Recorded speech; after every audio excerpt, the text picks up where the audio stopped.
Good morning students. बच्चों देखिए, जैसे कि आप पढ़ रहे थे डायरेक्ट इनडायरेक्ट और डायरेक्ट इनडायरेक्ट में 5 प्रकार के वाक्य होते हैं, जिसमें हमने आपको 4 प्रकार के पढ़ा दिए, असर्टिव, इंट्रोगेटिव, इंपरेटिव, ऑप्टेटिव। आज हमारा जो 5वां सेंटेंस है उसका नाम है एक्सक्लेमेटरी सेंटेंसेस, जो कि सभी जानते हैं कि एक्सक्लेमेशन सेंटेंसेस क्या होते हैं, यानी कि संबोधन वाले वाक्य, यानी कि ऐसे वाक्य बोले जाएं और थोड़ा बोलने के बाद उसमें रुक जाया जाए।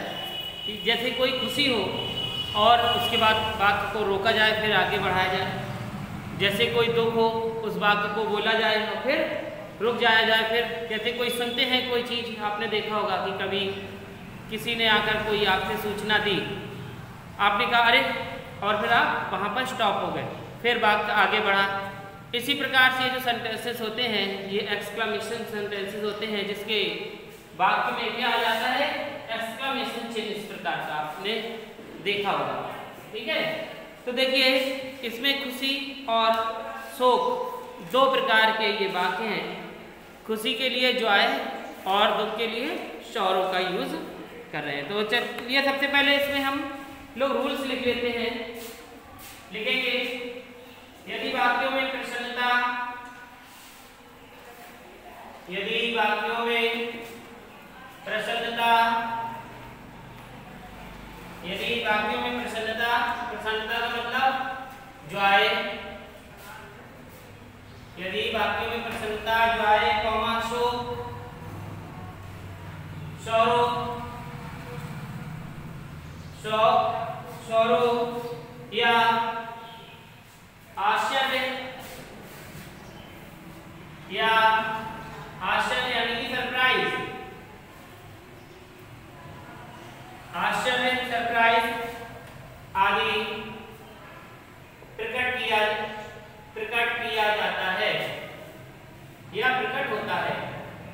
देखिए, ऐसे वाक्य जिनमें क्या प्रकट हो रहा है, प्रसन्नता प्रकट हो रही है, शोक प्रकट हो रहा है यानी कि जॉय, शोक, सौरो या आश्चर्य आदि प्रकट होता है, जिन्हें हम क्या कहते हैं, एक्सक्लेमेशन सेंटेंस। दूसरा लिखेंगे, वाक्य में आए हुए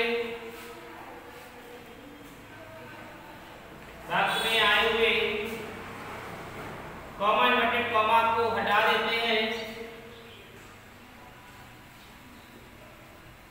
और कंजक्शन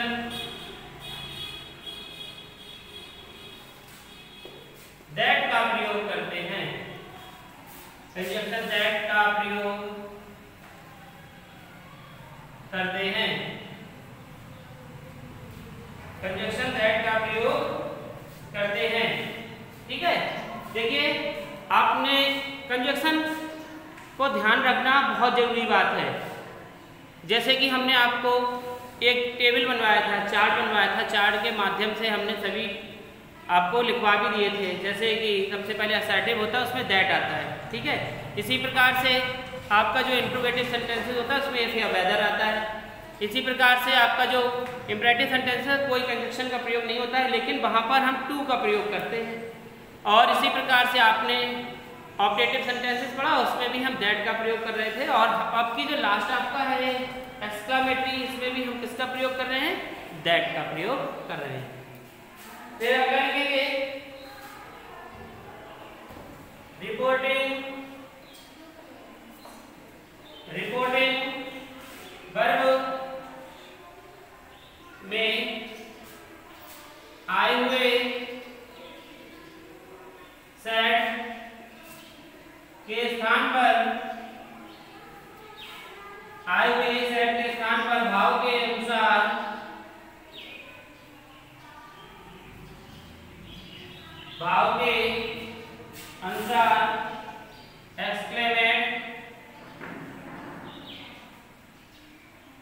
एक्सक्लेमेट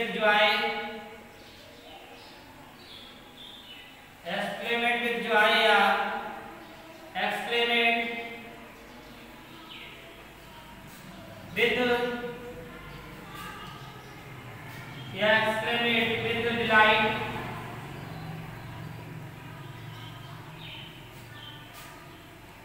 का प्रयोग होता है, का प्रयोग करते हैं जब प्रसन्नता प्रकट की गई हो तो।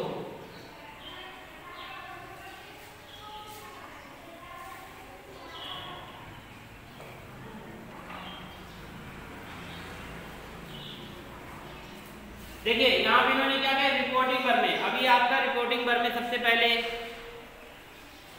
क्या आ रहा था, सेड, तो हम लगा रहे थे टोल्ड, किसमें, असर्टिव में। इसी प्रकार से इंट्रोगेटिव सेंटेंसेस में आ रहा था सेड, तो हम लगा रहे थे आस्क्ड। इसी प्रकार से इंपरेटिव में लगा रहे थे हम रिक्वेस्टेड, एडवाइज, और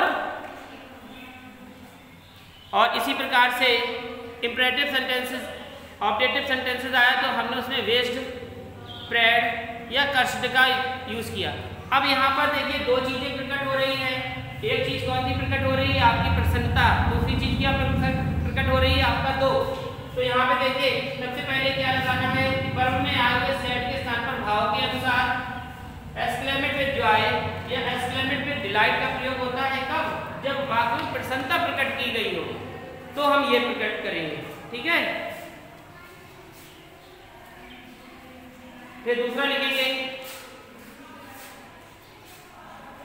इसी प्रकार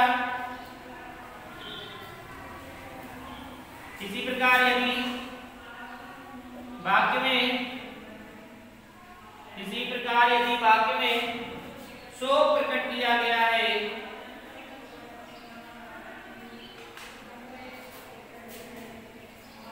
इसी प्रकार यदि वाक्य में शोक प्रकट किया गया है तो रिपोर्टिंग वर्ब के तो इनडायरेक्ट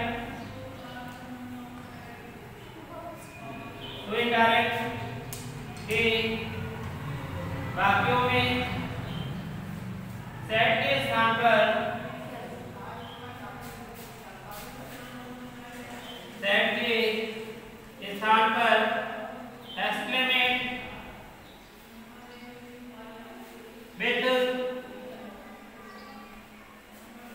एक्सक्लेमेट विद सॉरो लिखिए, एक्सक्लेमेट विद सॉरो या एक्सक्लेमेट विद ग्राइप का प्रयोग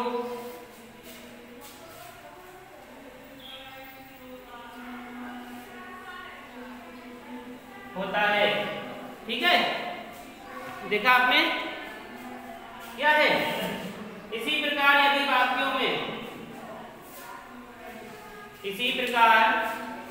वाक्यों में शोक प्रकट किया गया, यानी कि दुख प्रकट किया गया है, तो इनडायरेक्ट के वाक्यों में सेड के स्थान पर क्या लगाएंगे, एक्सक्लेमेट विद सॉरो या एक्सक्लेमेट विद ग्राइप का प्रयोग होता है।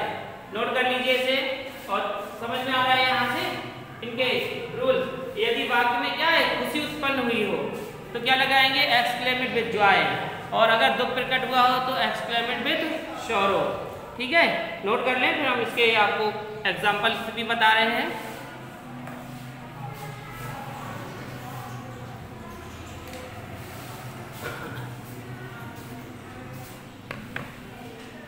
हो गया।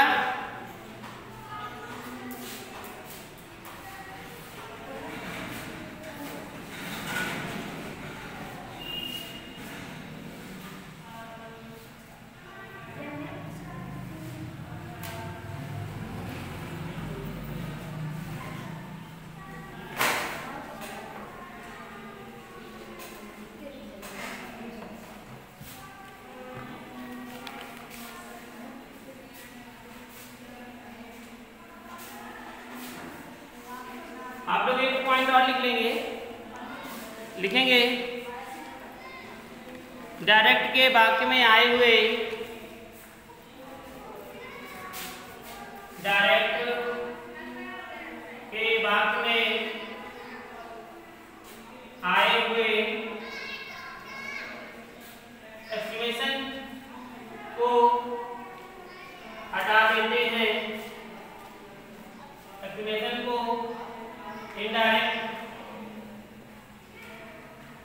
वाक्य में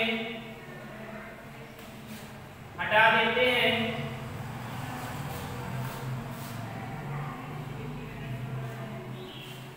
और फुल स्टॉप का प्रयोग करते हैं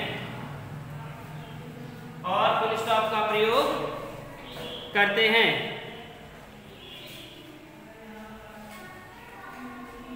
देखिए ये आपका क्या डायरेक्ट वाक्य आ गया। डायरेक्ट वाक्य में उन्होंने क्या कहा, he said, comma inverted comma hurray.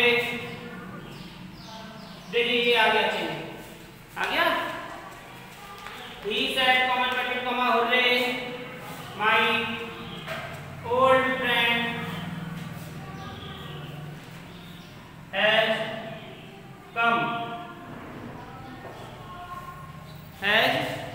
कम। क्या कहा इसने,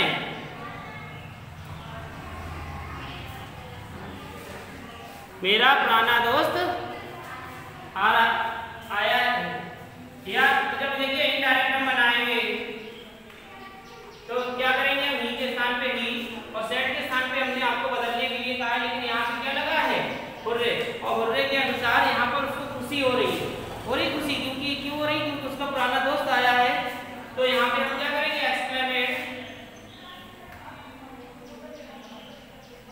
विद जॉय। और यहाँ पे हमने क्या कहा था, हम क्या लगाएंगे, दैट। अब देखिए किसका पुराना दोस्त आ गया है।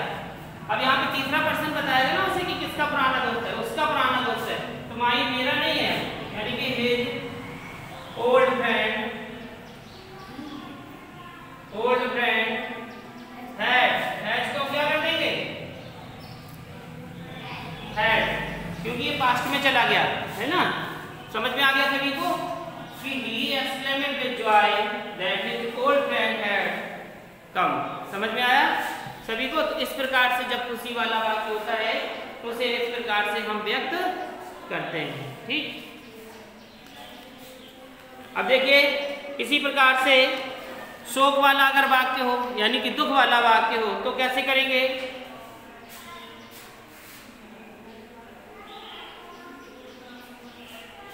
दुख वाला वाक्य है जैसे उसने कहा he said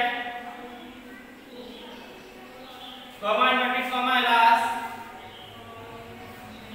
एलास माने दुख है ना।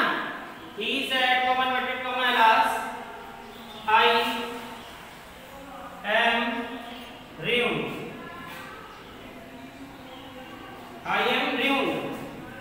क्या कहा उसने, वह कहता है दुख से कि मैं बर्बाद हो गया, मैं तबाह हो गया, है ना। तो देखो यहाँ पे क्या व्यक्त हो रहा है, दुख व्यक्त हो रहा है दुख व्यक्त। तो जब दुख व्यक्त होता है तो हम क्या करेंगे, ही, और सेट के स्थान पे हम क्या लगाएंगे, एक्सक्लेमेट विद सॉरो।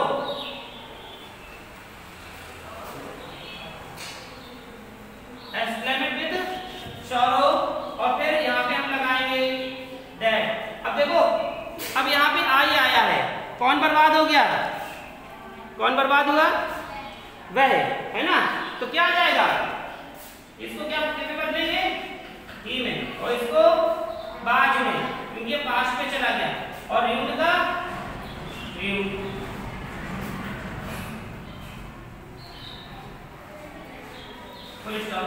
नोट कर ले, नोट कर लीजिए।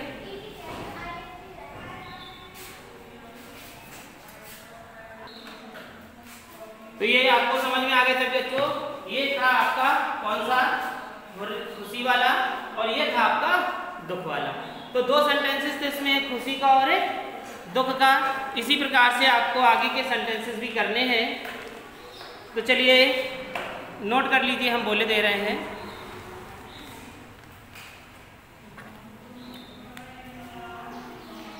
लिखिए पहला sentences,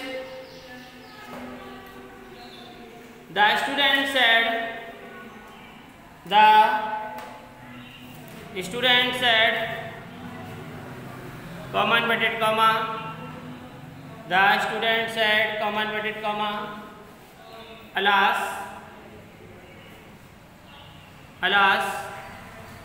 my friend is dead. My friend is dead.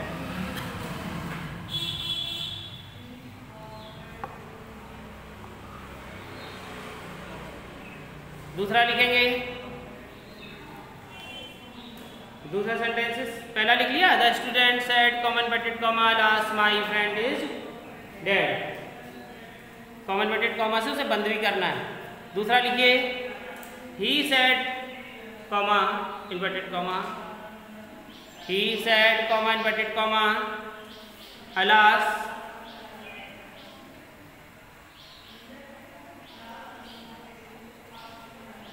my dog is dead at night. My dog is dead at night.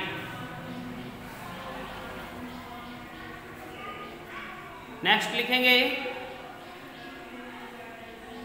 the boy said comma inverted comma, the boy said comma inverted comma hooray. The boy said comma inverted comma, the boy said comma inverted comma hooray. We shall have a, we shall WEB है, we shall have a jolly, JOLLY jolly holiday tomorrow. Jolly holiday tomorrow.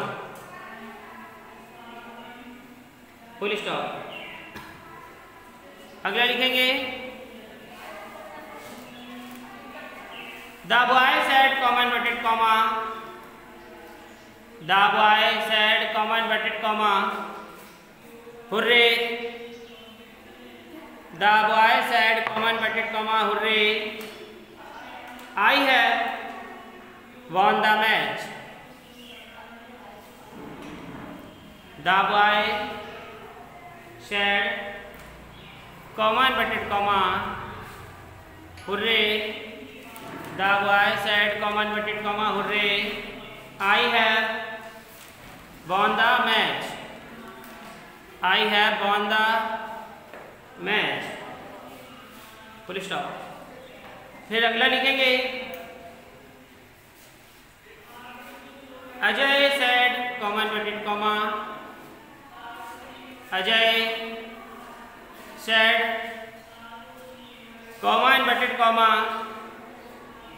alas my house is on fire. Ajay said comma inverted comma alas, exclamation का चिन्ह, my house is on fire. alas my house is on fire. fire यानी कि मेरा घर क्या हुआ, आग से जल गया। लिख लिया। अगला लिखिए, she said comma inverted comma, she said comma inverted comma hooray. She said comma inverted comma hooray, my sister has come in the house. My sister has come in the house. तो देखिए बच्चों, आज ये exclamation sentences के साथ ये direct indirect वाक्य भी आपका कंप्लीट हो चुका है। ठीक है, इसमें जो आपके 5 प्रकार के डायरेक्ट इनडायरेक्ट थे वो हमने आपके कंप्लीट करा दिए हैं। यदि किसी बच्चे को कोई डाउट हो असर्टिव में, इंट्रोगेटिव में, इम्पेरेटिव में, ऑब्जेक्टिव में और एक्सक्लेमेटरी में, तो वह पूछ सकता है। ठीक है, कल हम इसकी एक्सरसाइज सभी को देंगे और सभी से हम पूछेंगे भी।